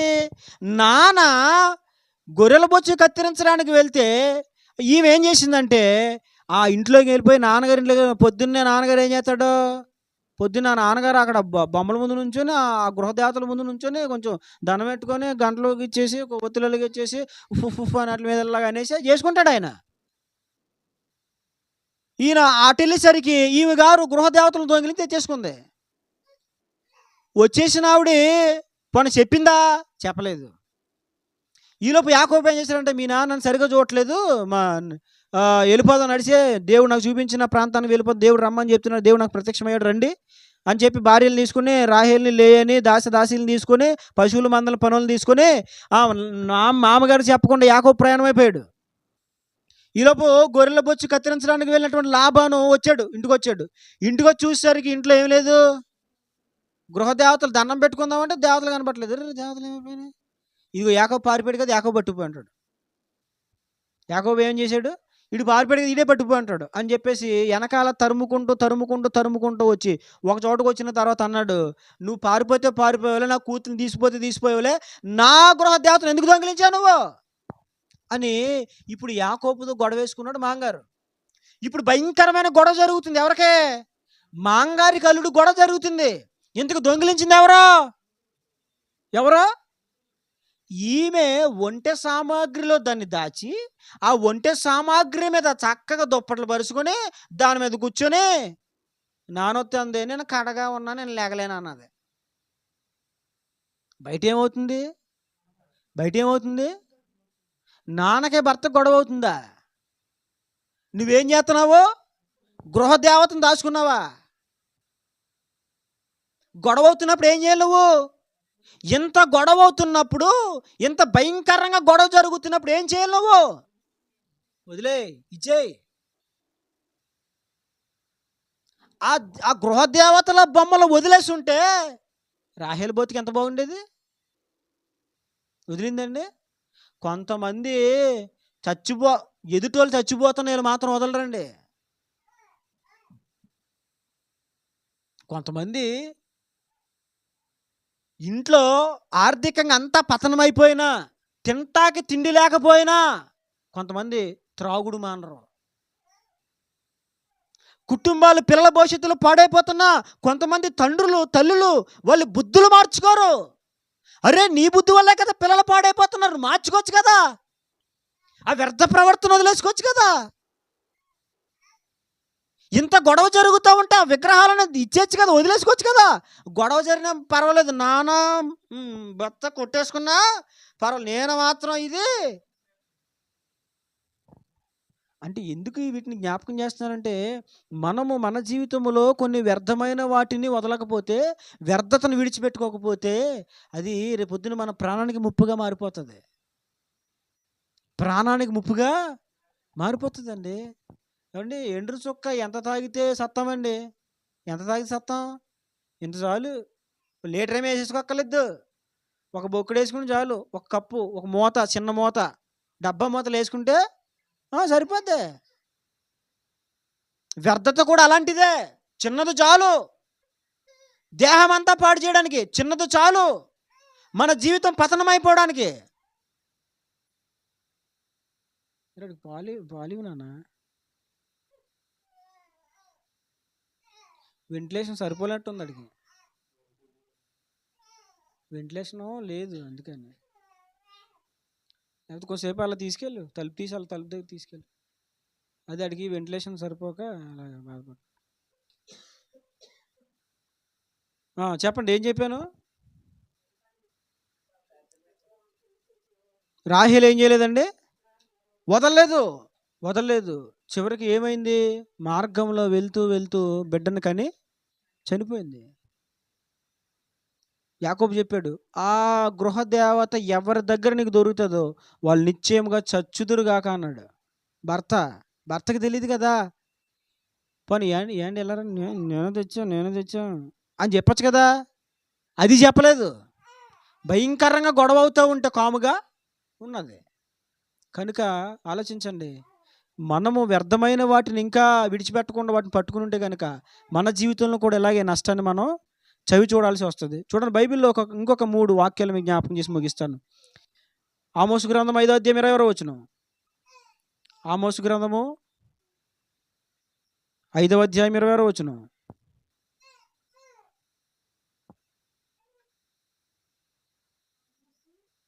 ఐదో అధ్యాయం 26వ వచనం.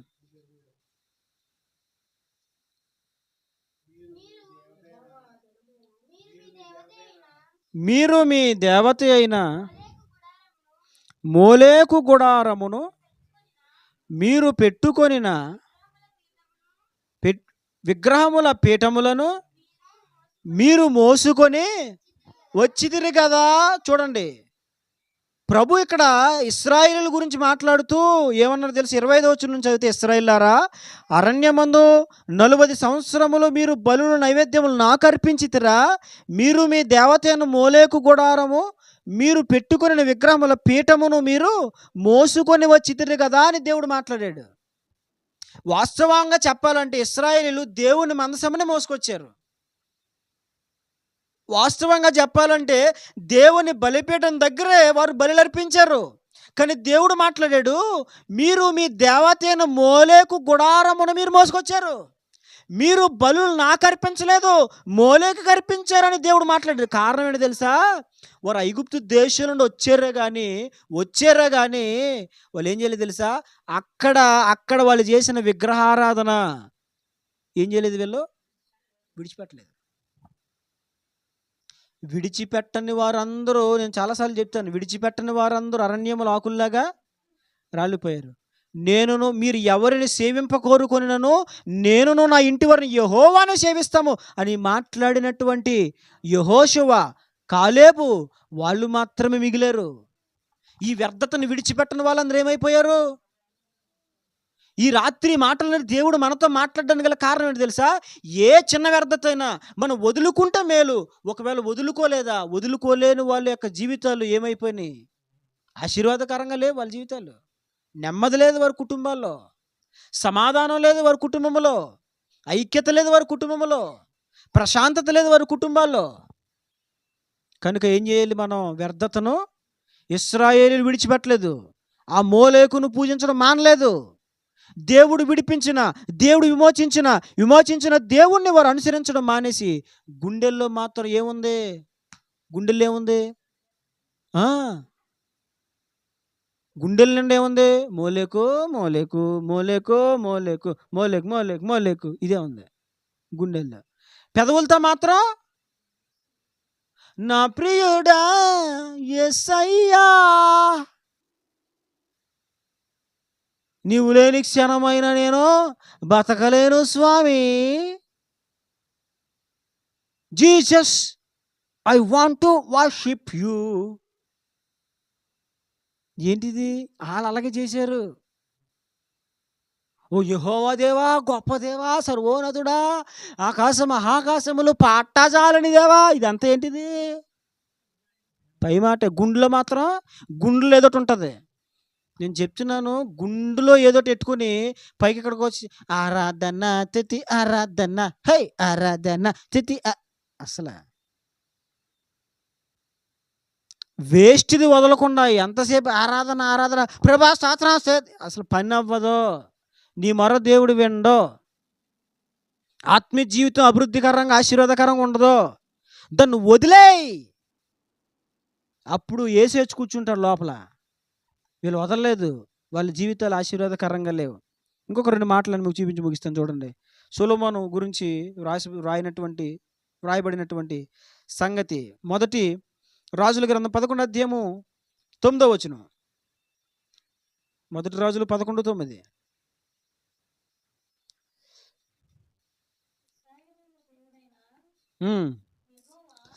యెహోవా 2 సార్లు ప్రత్యక్షమై నీవు ఇతర దేవతలను వలదు హృదయము ఆయన యొద్ద నుండి తొలగిపోయెను, ఆజ్ఞను అతడు గైకొనకపోగా యెహోవా అతని మీద కోపగించి చూడండి దేవుడు వదులుకోమన్నది 2 సార్లు దేవుడు మాట్లాడాడు. సొలొమోను ఆ దేవతలను వెంబడించడం మానే, ఆ దేవతలను వెంబడించడానికి ప్రేరేపిస్తున్నటువంటి స్త్రీలతో సహవాసాలు మానే అని దేవుడు మాట్లాడితే ఆయన మాటలు గైకొనలేదు. అప్పుడు దేవుడు సెలవిచ్చినది ఏమనగా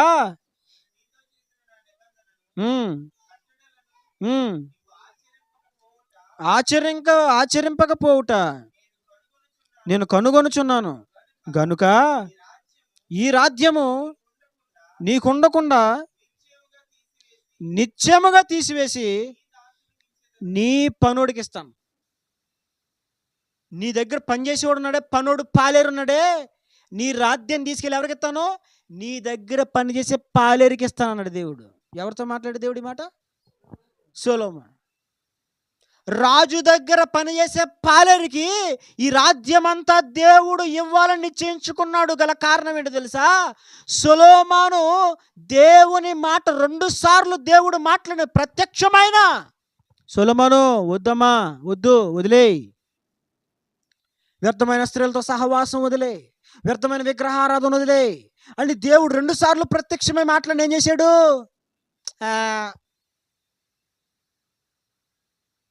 లెక్కలేని తను వదలకపోవడం వల్ల దేవుడు ఏం చేశాడు తెలుసా? సొలొమోను దగ్గర ఉన్నటువంటి సర్వెంట్ పనివాడికి సొలొమోను రాజ్యాలు 10 రాజ్యాలు తీసుకెళ్ళి దేవుడు ఆ పనివాడికి ఇచ్చేశాడు. సొలొమోను ఘనత పోయింది.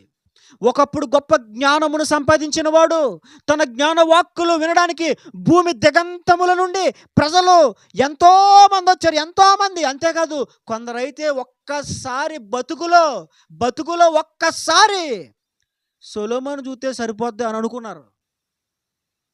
చాలా జాగ్రత్తగా వినండి. ఒక్కసారి సొలొమోను చూస్తే చాలు, మా బ్రతుకులు ధన్యమైపోతాయి అనుకున్నారండి. ఎంతోమంది షాబా దేశము నుండి వచ్చింది రాణి, మనం చూసాం కదా. కొన్ని 100 కిలోమీటర్ల ప్రయాణం కట్టుకుని వచ్చింది.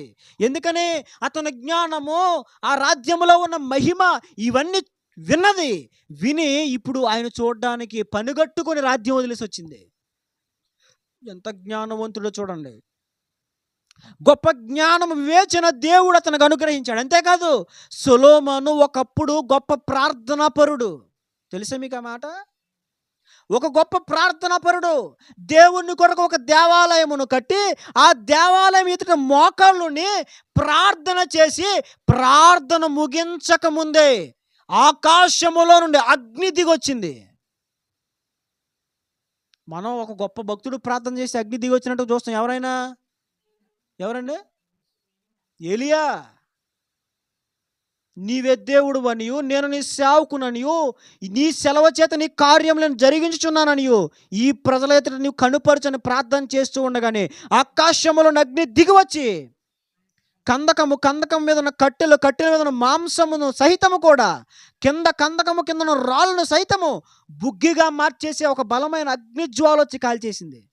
అక్కడ చూస్తాం మనం అగ్ని రావడం. మీకు విషయం చెప్పనా? ఏలియా ఒక అభిషేకం కలిగిన ప్రవర్త, అగ్ని దిగొచ్చింది. మరి ఇప్పుడు సొలొమోను ప్రార్థన చేసినప్పుడు ఏది దిగొచ్చింది అంటే అతనెవరు? ఒక అభిషేకం కలిగిన వాడు. మనం ప్రార్థన చేస్తే అగ్గొచ్చింది ఎప్పుడైనా? చీమ కూడా కొట్టదు, చీమ కూడా కొట్టదు, కుక్క కూడా బహుమందు. అదేందండి. మనం మనం చేసే ప్రార్థనకి అగ్ని దిగి రావడం కాదు, మన పిల్లలు దిగిరారు కిందకే, మన పిల్లలు దిగిరారండి. కానీ సొలొమోను చేసిన ప్రార్థనకి ఆకాశములను అగ్ని దిగొచ్చి దహన బలిపీఠం మీద ఉన్నటువంటి ఆ పశు మాంసమును కాల్చివేసింది. దేవుని మహిమ మందిరములు నిండుకుంటే యాజకులు దేవుని మహిమ ఎదుట నిలబడలేక బయటికి వెళ్ళిపోయారు. అంత ఒక బలమైన అభిషేకము కలిగిన ప్రార్థనా పరుడు సొలొమోను. కానీ ఏమైంది తెలుసా? చిన్నగా స్టార్ట్ చేశాడు. చిన్నగా ఫరో కుమార్తెను పెళ్లి చేసుకున్నాడు, అంతే అయిపోయింది. ఏం చేశాడండి? ఫరో కుమార్తెను పెళ్లి చేసుకున్నాడు. ఇంకేమైంది? ఇక పడిపోవడం పడిపోవడం పడిపోవడం. ఇంకా అయ్యగారు ఇంత అభిషేకం కలిగిన వాడు ప్రార్థన చేస్తే అగ్ని దిగొస్తే, ఇంత అభిషేకం కలిగిన వాడు ఏమైపోయాడు తెలుసా? తప్పిపోయి ఎవరి నుంచి అభిషేకం పొందుకున్నాడో, ఎవరింత ఆధిక్యతనిచ్చారో, ఎవరింత ప్రయోజనకరునిగా చేశారో ఆ దేవుడు మాట్లాడినా సరే లోబడనంతగా వెనకెళ్ళిపోయాడు. దీని అంతటి మూల కారణం ఒకటే, చిన్న వ్యర్థత. ఒకప్పుడు ఉన్నతమైనటువంటి పరిపాలన చేసిన రాజు ప్రార్థిస్తే అగ్ని దిగొచ్చింది. గొప్ప ప్రార్థన పరుడు, మోకాళ్ళుని ప్రార్థన చేశాడు. కానీ ఈ రోజున ఏమైపోయింది? మహిమంతా పోయింది, 10 రాజ్యాలు పోయినాయి. ఇప్పుడు అతని దగ్గర ఉన్న పనోడు ఏలుబడి చేస్తున్నాడు. ఇంత నష్టం కలగడానికి గల కారణం ఏంటి? ఇంత నష్టం కలగడానికి కారణం ఏంటండి? ఈ రాత్రి మనం గ్రహించుకోవాలి. ఈ రాత్రి విన్న మాటలు మనకి వచ్చే సంవత్సరం అంతా గుర్తుండాలి. ఈ మాటల ద్వారా ఒక నిర్ణయానికి మనం రావాలి. ఈ మాటల ద్వారా మనలో ఉన్న వ్యర్థతను ఈ రాత్రి మనం వదిలేసుకోవాలి. వదులుకోలేని బ్రతుకులేమని బైబిల్లో మనం చూస్తున్నాం. ఇంత మహిమ కలిగిన రాజ్య పరిపాలన చేసిన సొలొమోను ఏమైపోయాడు? హేళన పాలైపోయాడు. కనుక వ్యర్థతను మనం ఏం చేసుకోవాలి? విడిచిపెట్టుకోవాలి. ఆ తర్వాత నేను రెఫరెన్స్ తీయించుకొని చెప్పేస్తున్నాను. ఎలీషా దగ్గర పనిచేస్తున్నాడు గెహజీ. ఎలీషా దగ్గర పనిచేస్తున్నాడు గెహజీ. వాస్తవానికి సేవలో ఉన్న వాళ్ళకి డబ్బు మీద పిచ్చి ఉండకూడదు, బంగారం మీద పిచ్చి ఉండకూడదు, బట్టల మీద పిచ్చి ఉండకూడదు, తిండి మీద పిచ్చి ఉండకూడదు, నిద్ర మీద పిచ్చి. ఇక అన్నీ వదిలేసుకోవాలి. సేవకు వచ్చావా, నువ్వు అన్నీ వదులుకుంటేనే రావాలి. అర్థమవుతుందా? ఒక అబ్బాయి సేవకు వచ్చి 4 రోజులైన తర్వాత మా అమ్మను చూస్తానని ఏడుపు మొదలెట్టాడు. ఇక సేవకు వచ్చావంటే అమ్మను చూస్తాను, నాన్న చూస్తాను, బెంగ తిరిగింది. ఏం తిరిగింది? బెంగ తిరిగింది. బెంగ తిరగడం కాదు, నువ్వు తిరిగిపోయావు. సేవకాని వచ్చి ఇప్పుడు ఏం చేశాడు? అయ్యగారు వెనక్కి తిరిగిపోయాడు. దాన్ని ఇప్పుడు ఏమన్నాడు? బెంగ తిరిగింది. బెంగ తిరగడం కాదు బాబు, నువ్వు తిరిగావు. సేవలో ఉన్నప్పుడు ఏం చేయాలి? అన్నీ విడిచిపెట్టుకొని సేవ మీద దృష్టి పెట్టాలి. కొన్నిసార్లు అన్నం ఉండదు, కొన్నిసార్లు నిద్ర ఉండదు. అర్థమవుతుందా? అత్తమాటలు అందరూ అయ్యగారు అయ్యగారు అయ్యగారు అందరూ ఏం చేస్తారు? ఒరే ఒరే ఎదవా అంటారు. అర్థమవుతుందా? ఒరే పనికి మళ్ళోడా అంటారు. అర్థమవుతుంది? అప్పుడు ఏమంట? అక్కడైతే నన్ను అయ్యగారు అయ్యగారు అంటారు. కుదరదు. సేవలో అన్నీ గొప్పలు వదిలేసుకోవాలి, ప్రత్యేకత వదిలేసుకోవాలి. అర్థమవుతుందా? ఈ డ్రెస్ మెయింటెనెన్స్ వదిలేసుకోవాలి. మరి సేవలు లేనప్పుడైతే నేను వేసుకుని బట్ట మరి ఇంకేంటి? సేవలోకి రాకముందు అయితే మాకు కార్లు మరి రేంజ్ అదంతా ఏం చేయాలి? ఇప్పుడు వదిలేసుకోవాలి. ఎలీషాతో పాటు ఉన్నాడు గెహజీ. సేవకు ఒకడు వచ్చాడు అంటే అన్నీ వదులుకోవాలి. సేవకు వచ్చాడు సమూయేలు. బైబిల్లో ఏం చేశాడు? ఎలీ గారు అమ్మ మీద నాన్న మీద బెంగ తిరిగిందండి, వెళ్ళొస్తానే అన్నాడా? తల్లి తీసుకొచ్చి అక్కడ పెడితే సేవలో అక్కడే ఉన్నాడు తప్ప మరలా తిరిగి వెళ్ళలేదు, వెళ్తాను అనలేదు. ఈ గెహజీ ఏం చేశాడు? సేవకొచ్చాడు కానీ అయ్యగారికి ఏం బాలేదు. జాగ్రత్త, దేవుని నమ్ముకుని ఇంకా మనకి వస్త్రాల మీద ఆశ లేదు, ఆశ పోలేదనుకో, ఇంకా డబ్బు మీద ఆశ పోలేదనుకో, లోక భోగాల మీద ఆశ పోలేదనుకో, అందరూ అలా చేస్తున్నారు, నేను ఇలా చేయలేకపోతున్నాను, ఇది ఉందా అయిపోయినట్టే సఫా. ఈ గెహజీకి మాత్రం అది బాలేదు. ఏంటిది? కొంచెం బట్టలు కనబడితే, వెండి బంగారు కనబడికో, అవి నాకు నాకు నాకు నాకు నాకు నాకు నాకు నాకు కొంచెం కావాలి, చాలా బాగుంది, వెరీ బ్యూటిఫుల్ అంటాడు. ఎవడు? ఈ గొడ్ల పిచ్చోడు, గొడ్ల పిచ్చోడు. ఇంకా వెండి బంగారం, ఒలివ తోటలో, ద్రాక్ష తోటలో, గుర్రములు, మేకలు, మందలు. నేను సేవ చేస్తానా మరి, మంచి పశువులు, మరి మంద మంద మంద నేను సేవ చేస్తాను, మరి బట్టలు వెండి బంగారాలు మరి మరి లాగేద్దని మరి అనుకుంటున్నాడు. కానీ సేవకు వచ్చినప్పుడు ఏం చేయాలి? అన్నీ వదులుకోవాలి. వదులుకోలేదు. సేవలో పాస్టర్ గారితో ఉన్నాడు కానీ ఏం చేయలేదండి, వదులుకోలేదు. ఎలీషా ఏం చేశాడు?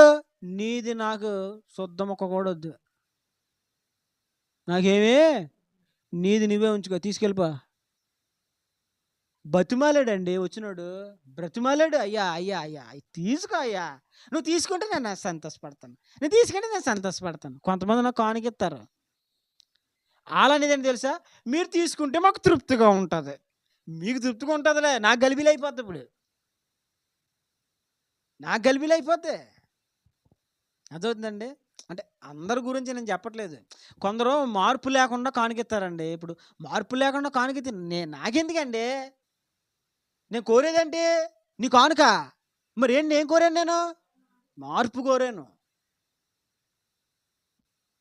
మార్పు కోరాను నేను. ఇప్పుడు అది ఇస్తే నేను సంతోషపడిపోను. ఎలీషా వాటిని బట్టి సంతోషపడిపోయాడు కాదు. కానీ ఇది మాత్రం ఎవరైనా వచ్చి, అయ్యగారు పని నువ్వేనా? నేనేనండి. అయ్యగారు పక్కన పని చేస్తాను, సరే డ్రెస్ తీసుకు, దండాలండి దండాలి. అయ్యి బాబాయ్, మా పాత్ర గారు ఉన్నాడు కానీ ఎప్పుడు ఏం కొండవు. నా పాత్ర గారి దగ్గర పని చేస్తాను కానీ ఎప్పుడేమి ఒక బిస్కెట్ ముక్క కూడా ఇవ్వడు, చాక్లెట్ తొక్క కూడా ఇవ్వడు. చూసి వచ్చిన వాళ్ళు ఎంత ఇచ్చారు? పక్కన ఉన్న పాత్ర గారు అర్థం చేసుకోలేదు, ఎక్కడి నుంచి వచ్చినాడు అర్థం చేసుకున్నాడు నన్ను. వీడి బాధ అంతా ఏంటి, వీడి గోళంతా ఏంటి? వీడికి ఆశపోలేదు ఫస్ట్, వీడు వదులుకోలేదు. అది సేవకు వచ్చాడు కానీ ఆశల కోరికలు వదులుకోలేదు. ఏమైంది చెప్పండి, మీరే చెప్పండి. ఏమైంది? ఆ రథాలు వెళ్ళిపోతా ఉంటే ఏం చేశాడండి? రథం వెనకాల దేనికోసం? బట్టలు, అమ్మ బట్టలు బట్టలు బట్టలు, బాబో బాగా వెండి వెండి వెండి, అమ్మో బట్టలు వెండి. పరిగెట్టినప్పుడల్లా ఏంటిది? ఇదే. వెళ్ళిపోయా ఉన్నాడు. ఇది ఎఫ్రాయిం మన్యం నుంచి ఇప్పుడే కొంతమంది వచ్చారు దైవసేవకుని దగ్గరికి ఆతిథ్యం చేయడానికి, అలా పెట్టడానికి కావాలి, పంపించాడు పాత్ర అని చెప్పేసి మార్చేసాడు ప్లేటు. కొత్తగా అల్లేసాడు కథ. అప్పుడు అలా అల్లేసాడు అంతే. మనం కూడా ఏం చేయాలి ఇప్పుడు? కథలు అల్లే ఆ వ్యర్థతను ఏం చేయాలా?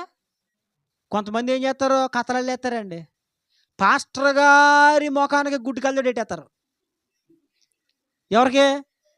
పాస్టర్ గారు ముఖానికి గుడ్డి కళ్ళజోడు పెడతారు.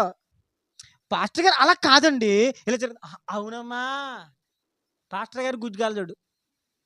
పాప ఈయన కూడా గొర్రెలేగా, సరే ప్రార్థన చేద్దామని పాప ఈయన తెలియదు కదా పాపం ఈయనకి. పాప ఈయన ప్రభా నాయన అని చెప్పి ఈయన గోలాడతాడు. ఇక్కడ ఈయన గారు అదే అల్లేసేవాడు, కథలు అల్లేసాడు. ఏమైంది? కుష్టు వచ్చేసింది. ఆ నయమాన్ని విడిచిపెట్టిన కుష్టు ఈ గెహజీకి వచ్చేసింది. కారణం ఏంటి చెప్పండి? కారణం ఏంటి చెప్పండి? వ్యర్థతను వదలలేదు. ఇన్ని మాటలు ఇంత విఫలంగా మీకు చెప్పడానికి గల కారణం ఏంటి తెలుసా? మనం వ్యర్థతను వదలకపోతే మనం నూతన సంవత్సరంలో నూతన కార్యాలు చూడలేము. ఈ రాత్రి మనం వ్యర్థతను వదిలేస్తే అది ఏదైనా నీ మనస్సుకు తెలుసు. ప్రభు ముందు మాట్లాడారు, మన హృదయం ఏ ఏ విషయంలో మన ఎందుకు దోషారోపణలు చేస్తుందో వాటి విషయం మనం ప్రభు ముందు ఏం పడదాం? రాజీ పడిపోదాం. ఏం చేయాలి మనం? రాజీ పడాలి. ప్రభువా అవునాయా, నాకు ఇది ఉంది నాయన, నేను ఈ వ్యర్థతలో బ్రతుకుతున్నాను. అవును, మనస్సు నన్ను ఈ విషయంలో గద్దిస్తుంది, నేను సరి చేసుకోలేకపోతున్నాను, దాన్ని వదలలేకపోతున్నాను. 24 సంవత్సరం 2024 సంవత్సరం ఎలా అయితే నన్ను వదిలేసి వెళ్ళిపోతుందో, నేను కూడా దానితో పాటుగా నా వ్యర్థ క్రియలు, వ్యర్థ ప్రవర్తన అన్నీ కూడా నేను విడిచిపెట్టేయాలి నాయనా. ఈ రాత్రి మనం చేయాల్సిన ప్రార్థన అది. ఈ రోజున విడిచిపెట్టాలి. రేపు రాత్రి మనం ఏం నిర్ణయాలు తీసుకోవాలి. మరి విడిచిపెట్టేసాం, విడిచిపెట్టేది సరిపోతుందా? వదిలేసానులే అంటే సరిపోతుందా? ఇప్పుడు ఏం చేయాలి? కొన్ని నిర్ణయాలు తీసుకోవాలి. ఏం తీసుకోవాలో రేపు రాత్రి విందాం. కాబట్టి ఈ రాత్రి విడిచిపెట్టేటువంటి ప్రక్రియలు మీరందరూ కూడా ప్రార్థన చేయండి. దేవుడు ఏ వ్యర్థతలు అయితే మీరు ఉన్నారో దాని విషయమే ప్రార్థన చేసినప్పుడు ఈ రాత్రి దేవుడు మీకు విడుదల ఇస్తాడు. నూతనమైనటువంటి హృదయముతో, నూతన మనసుతో నూతన సంవత్సరానికి మనందరం కూడా ప్రవేశిద్దాం. దేవుడి మాటలు మన వెనుకలు దీవించునుగాక. ఆమెన్.